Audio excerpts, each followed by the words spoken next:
Just কল্পনা করুন, Israel যুদ্ধ করতেছে কিন্তু সিদ্ধান্ত নিচ্ছে আমেরিকা। মানে তেল আবিবকে পাশ কাটিয়ে ওয়াশিংটন ঠিক করছে কি হবে আর কি হবে না। আর সবচেয়ে অবাক করার বিষয় হলো, নিজ দেশের প্রধানমন্ত্রী বিনিয়ামিন নেতানিয়াহু নাকি সেই সিদ্ধান্ত মেনে নিতে বাধ্য হচ্ছেন। তাহলে প্রশ্ন হলো, এই যুদ্ধটা আসলেই কার? ইসরায়েলের, নাকি পুরো যুদ্ধটা কন্ট্রোল করছে ইউনাইটেড স্টেট? আজকের ভিডিওতে সহজভাবে সেই বিষয়টাই বোঝার চেষ্টা করব।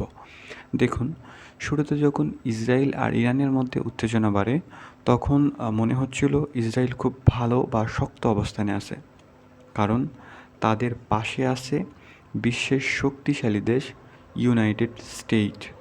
কিন্তু সময় যেতে না যেতেই চিত্রটা উল্টে যায়।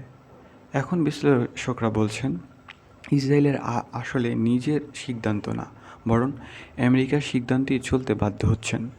সবচেয়ে বড় উদাহরণ হলো লেবানন ইস্যু, যেখানে যুদ্ধবিরতির সিদ্ধান্তটা নাকি ইসরায়েলের নিজের ইচ্ছায় নেয়নি, বরং ডোনাল্ড ট্রাম্প যখন সিদ্ধান্ত দিয়েছেন তখনই সেটা মেনে নিতে হয়েছে।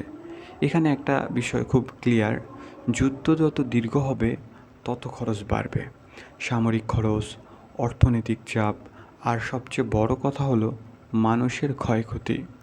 আর সেই সব কিছুর প্রভাব এখন ইসরায়েলের ভেতরেই পড়তে শুরু করেছে।